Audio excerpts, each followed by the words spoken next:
विद्यार्थियों, आज हम पढ़ेंगे आपकी इंग्लिश का चौथा पार्ट जो है मिस स्लिपरी। मिस स्लिपरी का अर्थ है फिसलने वाली लड़की। यहाँ पर आपको दिया है given below are extract from the story of a lonely girl who is teased by classmates in school because she is upset and unnerved due to certain problems at home. She is unable to do any task well.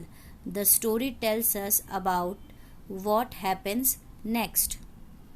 ये जो कहानी है यह कहानी lonely girl अकेली लड़की के ऊपर बनाई हुई ये कहानी है, जिसमें उस लड़की को उस कक्षा के उसकी क्लास के जो विद्यार्थी हैं वो उसे परेशान करते हैं और वो और भी परेशान हो जाती है क्योंकि उसके घर में भी उसको कुछ समस्याएं होती है और वो कोई भी काम ठीक ढंग से नहीं कर पाती है।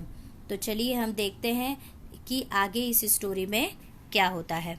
तो पहले दिया है part 1। I got ready and went to school in the first period. Our class teacher, who taught us English, told us to take out our composition notebook. I got ready. मैं तैयार हुई और विद्यालय चली गई। In the first period, पहले कालांश में। Our class teacher who taught us English, पहले कालांश में अर्थात पहले पीरियड में हमें अंग्रेजी पढ़ाने वाली हमारी कक्षाध्यापिका ने हमें निबंध की कापियाँ निकालने के लिए कहा। कंपोजिशन नोटबुक अर्थात निबंध की कॉपी। क्लास टीचर अर्थात आपकी कक्षाध्यापिका। I took out the mathematics notebook by mistake, और मैंने गलती से मैथमेटिक्स अर्थात गणित की किताब बाहर निकाल दी। I replaced it quickly but the teacher perhaps had kept her gaze fixed on me. मैंने जल्दी से सही कॉपी निकाल ली, लेकिन शिक्षिका ने अपनी दृष्टि संभवतः मुझ पर गड़ाए रखी। गेज यानी घूरना। शी शाउटेड, वह चिल्लाई। Come here with your book Saili, उन्होंने कहा साइली अपनी कॉपी लेकर मेरे पास आओ। I obeyed her but her angry looks made my legs tremble, मैंने उनकी आज्ञा का पालन किया, पर एंग्री, यहाँ पर क्या शब्द है, एंग्री लुक्स अर्थात उनकी कुपित दृष्टि अर्थात उनके गुस्से में जो उनका घूरना था उससे मेरे पाँव में कंपन पैदा कर दिया। When I reached her chair, the notebook fell on her feet, और जब मैं उनकी कुर्सी के निकट पहुंची तो मेरी कॉपी उनके पैरों पर जा गिरी। Some girls laughed loudly, कुछ लड़कियां जोर से हंस पड़ी। The teacher thought that I had dropped the notebook on purpose, अध्यापिका को लगा कि मैंने जानबूझकर कॉपी गिराई थी। She stared at me with an all devouring look, यहाँ पे शब्द है all devouring look, इसका मतलब होता है खा जाने वाली दृष्टि अर्थात एकदम गुस्से से देखना। अध्यापिका को लगा कि मैंने जानबूझकर कॉपी गिराई थी। उन्होंने मुझे खा जाने वाली नज़र से घूरा और कहा go and stand near your seat, जाओ और अपनी सीट के निकट खड़ी रहो। शी येल्ड, वो चिल्ला पड़ी। I kept standing punished for the whole period, पूरे पीरियड में मैं वहीं खड़ी रही और जो भी मुझे दंड मिला था उसको मैंने पूरा किया, भोगा। The next was history class and my favourite subject, अगला कालांश अगली तासिका थी मेरा प्रिय विषय इतिहास का।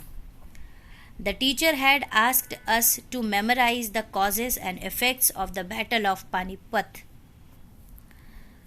यहाँ पर अध्यापिका ने हमें पानीपत के युद्ध के कारण और उनके परिणाम याद कर डालने के लिए कहा था। यहाँ पर कहा गया है मेमोराइज करना अर्थात याद करना। कॉजेज यानी कारण एंड इफेक्ट्स यानी परिणाम। आई वॉज वेल प्रिपेयर्ड, मैं बहुत ही अच्छी तरह से तैयारी कर आई थी। She began testing all of us, उन्होंने हमारी परीक्षा लेना शुरू किया। वन बाय वन, एक एक करके वो सबकी परीक्षा लेने लगी। When my turn came, I went blank. जैसे ही मेरी बारी आई, I went blank, अर्थात मैं पूरी तरह से क्या हो गई, सुन्न हो गई, सुन्न रह जाना था। घबराहट में जो भी मैंने याद किया था उसे मैं भूल गई। The teacher gave me a stern stare. Stern stare का अर्थ होता है यहाँ पर कठोर। टीचर ने एकदम कठोरता से मेरी तरफ देखा। स्टेयर यानी घूरना। While I stood there stiff with my head hanging down in shame. जबकि मैं लज्जा से सिर झुकाए स्तब्ध होकर बिना हिले डुले जहाँ की तहाँ खड़ी रह गई। मतलब वो बिल्कुल भी शेम होना अर्थात यहाँ पे शर्म आना। और यहाँ पे शब्द है टिफ्स। टिफ्स का मतलब होता है बिल्कुल भी नहीं, टिप्स नहीं है, स्टिफ स्टिल अर्थात बिना हिले डुले में वहीं पर खड़ी रह गई। अगला है यहाँ पर mama and papa continued their ever ending tips. Papa used every opportunity to express his annoyance. अर्थात यहाँ पे टिप्स का मतलब क्या है, तू तू मैं। अनोयंस का मतलब होता है खीज और चिढ़, अर्थात कि छोटी मोटी बातों को लेकर माँ और पिताजी के बीच झगड़े चलते ही रहते थे। पिताजी अपनी खीज व्यक्त करने के लिए प्रत्येक अवसर का उपयोग करते थे। Mama on her part did not allow any such occasion to slip without turning into a vociferous quarrel. अब यहाँ पे शब्द है वोसिफियरस अर्थात कि कोलाहलपूर्ण, जोर जोर से चिल्लाना, झगड़ा करना। अर्थात उनके पिताजी और उनकी माँ के बीच में जब भी झगड़े होते थे, उधर माँ ऐसे अवसर को कोलाहलपूर्ण झगड़े में रूपांतरित किए बिना उसे हाथ से फिसलने नहीं देती थी। The quarrel was between the two but the punishment inevitability descended on a third one, that is me at school. अर्थात झगड़ा सदैव उन दोनों के बीच में होता था, लेकिन दंड अपरिहार्य रूप से तीसरे को अर्थात मुझे विद्यालय में भुगतना पड़ता था। यहाँ पे शब्द है इनएविटेबिलिटी अर्थात इनएविटेबिलिटी का अर्थ होता है अनिवार्य रूप से अर्थात अवश्य, और डिसेंडेंट का मतलब होता है यहाँ मतलब आ गिरता था, मेरे ऊपर वो चीज़ आ जाती थी। Wherever and whenever I heard raised voices, I felt as, जब भी, wherever यानी कभी भी, whenever कहीं भी, जब I heard जब मैं सुनती थी, raised अर्थात जोर जोर से चिल्लाने की आवाज़, I felt as if mama and papa were quarreling। जब भी कोई जोर जोर से चिल्लाता था तो मुझे ऐसा लगता था कि जैसे मम्मी और पापा दोनों झगड़ा कर रहे हैं। Sometimes even in the midst of silence, Mama's scream came piercing through my ears। कभी कभी यहाँ तक कि शांत वातावरण में भी माँ की चीखें मेरे कानों को भेदती प्रतीत होती। And whenever I heard Mama's high-pitched yells, my legs quivered। यहाँ पर शब्द क्या है, क्वियर्ड का मतलब होता है थरथराने लगते थे। इसका मतलब कि जब भी मैं माँ की कर्कश चीखें यानी जोर से चिल्लाने की आवाज़ सुनती थी तो डर के मारे मेरे पैर थरथराने लगते थे। One day I was coming down the school stairs. एक दिन मैं विद्यालय की सीढ़ियों से नीचे उतर रही थी। Somebody from the top gave a frantic scream। यहाँ पर शब्द क्या है, फ्रैंटिक। फ्रैंटिक का अर्थ क्या होता है, जोर से चिल्लाना, पागलों की तरह चिल्लाना। जब वो कह रही हैं कि एक दिन मैं विद्यालय की सीढ़ियों से नीचे उतर रही थी, ऊपर से कोई पागलों की तरह जोर से चिल्लाया। I fell and came tumbling down about 7 steps। मैं गिर पड़ी और लगभग 7 सीढ़ियों पर लुढ़कती हुई नीचे आ पड़ी। यहाँ पर शब्द क्या है, टम्बलिंग डाउन। टम्बलिंग डाउन अर्थात लुढ़कना। My elbows and knees were badly bruised. मेरी कोहनियाँ और घुटने बुरी तरह से छिल गए थे। यहाँ पे ब्रूस्ड यानी छिलना। My new frock was torn at the seams. Seams यानी सिलाई। मेरे नई फ्रॉक की सिलाइयाँ खुल गई थी, अर्थात मेरी नई फ्रॉक का सिलाई का जोड़ उधड़ गया, अर्थात खुलना।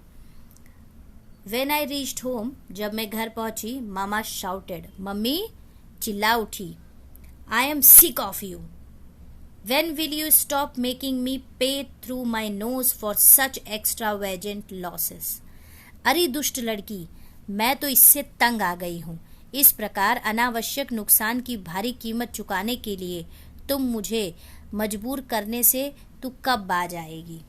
इस तरह से उनकी मम्मी जोर जोर से उन पर चिल्ला उठी। यहाँ पे शब्द क्या है? Extravagant. उसका अर्थ होता है अनावश्यक खर्च। Mother seized me by the arm. माँ ने मेरी बाह पकड़ी।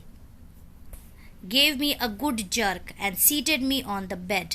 मुझे एक जोरदार धक्का दिया और मुझे बिस्तर पर बिठा दिया। यहाँ पर शब्द क्या है? जर्क। जर्क यानी धक्का देना। She fetched an antiseptic lotion and applied it to my elbow and knees. फिर वह एक एंटीसेप्टिक दवा ले आई और मेरी कोहनियों और घुटनों पर उसका लेप लगाया। बट डिड नॉट हग मी। परंतु सांत्वना देने के लिए मुझे उन्होंने गले से नहीं लगाया। With in me lingered yearning that she would hold me and consoled me। यहाँ पे शब्द क्या है? लिंगर्ड। लिंगर्ड का अर्थ होता है मैं ठहरी रही। yearning यानी मेरी चाह थी। कंसोल का अर्थ होता है कि माँ मुझे सांत्वना दे। मेरे भीतर यह चाह देर तक बनी रही कि काश वह मुझे अपने सीने से चिपकाकर सांत्वना देती। Even if she had given me just a sympathetic pat, my smarting limbs would have been soothed। यदि उन्होंने मुझे एक सहानुभूतिपूर्वक थपकी भी दी होती तो मेरे घायल अंगों की वेदना कम हो जाती। स्मार्टिंग यानी घायल, सूटेड यानी वेदना का कम होना। My younger brother was close by. मेरा छोटा भाई पास में ही था। As mama walked away to the kitchen. जैसे ही माँ रसोई घर की ओर गई, he came and sat beside me. वह आकर मेरे पास बैठ गया। He placed his little hand on my arm and whispered. उसने अपना नन्हा सा हाथ मेरी बाह पर रख दिया और फुसफुसाकर कहा, are you in great pain? क्या बहुत दर्द हो रहा है? I hugged him tight and started crying again. मैंने उसे कसकर गले लगा लिया और मैं पुनः रोने लगी। हग्ड का अर्थ होता है गले लगाना और क्राइंग अगेन अर्थात रोना। पेन का अर्थ होता है दर्द। I use to walk quite cautiously. मैं बहुत संभल कर चला करती थी। कॉशियसली का अर्थ होता है संभल कर चलना। Yet I would often stumble. फिर भी मैं लुढ़क गई। स्टम्बल आता है लुढ़कना। One day the class monitors announced. एक दिन कक्षा की मॉनिटर ने घोषणा कर दी, वेल कॉल हर स्लिपरी। हम लोग इसे स्लिपरी अर्थात फिसलने वाली लड़की कहकर बुलाएंगे। Other slip on wet ground, Saili manages to slip even on dry land. Monitor ने कहा कि अन्य लोग जो होते हैं वो गीली जमीन पर फिसलते हैं, पर साइली सूखी जमीन पर भी फिसलने में सफल हो जाती है। That provided the other girls of class new scope for fun. इससे उसकी इस घोषणा के बाद जो अन्य लड़कियां थी उन्हें एक नया अवसर मिल गया। They teased me with the new title every day. वे इस उपाधि से, टाइटल अर्थात उपाधि से, मुझे नित्य चिढ़ाने लगी, एवरी डे रोज चिढ़ाने लगी। Soon a verse was composed in my honor। मेरे सम्मान में शीघ्र ही एक छंद भी रच लिया गया। वर्स अर्थात एक छोटी सी कविता भी बना दी गई। Slippery slippery slipping without muck, ask her the simplest question, no answer in your luck. फिसलनी फिसलनी फिसलती बिना कीचड़, कितना भी सरल प्रश्न पूछो, भाग्य में तुम्हारे नहीं है उत्तर। I lived in perpetual fear of everyone, the girls। यहाँ पर शब्द है perpetual का अर्थ होता है सदैव। मैं सदैव हमेशा एक डर में, लड़कियां हो या अध्यापिकाएं, छोटे हो या बड़े, मैं हमेशा सभी से भयभीत रहती थी। When I was in class, I dared not to move out, and when I was outside, I was afraid of entering in the class, nor could I muster the courage to speak to anyone। इस घटना के बाद ऐसा हुआ कि चाहे लड़कियां हों या अध्यापिकाएं हों, छोटे हों या बड़े हों, मैं हमेशा सभी से भयभीत रहती थी, अर्थात डरी रहती थी। जब मैं कक्षा में होती तो बाहर निकलने की हिम्मत न कर पाती, और जब मैं बाहर होती तो कक्षा में फिर प्रवेश करने से डरती। मैं तो किसी से बात करने तक का साहस भी नहीं जुटा पाती।